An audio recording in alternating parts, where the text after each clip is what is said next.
bajarek dîrokçiye. Kentimizin pek çok sorunu Li bajarê me qayîman tahrîbatên kûr çêkirine. Pirsgirêkên mezin ketine ser hev.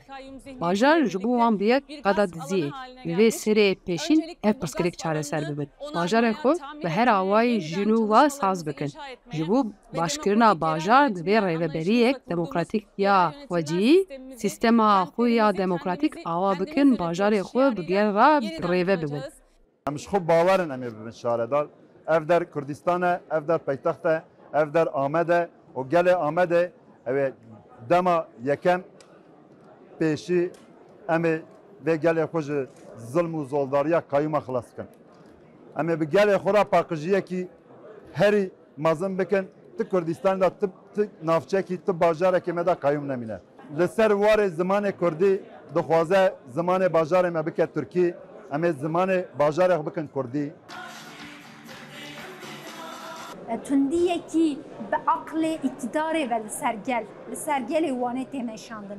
Ev tundî carna wekî aqlê netew dewlet xwe dida nîşandan. Carna em bêjin nixwe ser sîstema zayenperestiyê xwe dide nîşandan. Carna em bêjin wekî 22 sala destê AKP û MHP bi polîtîkayên wan yên polîtîkayên şerên taybet li ser vê bajarê tê meşandin.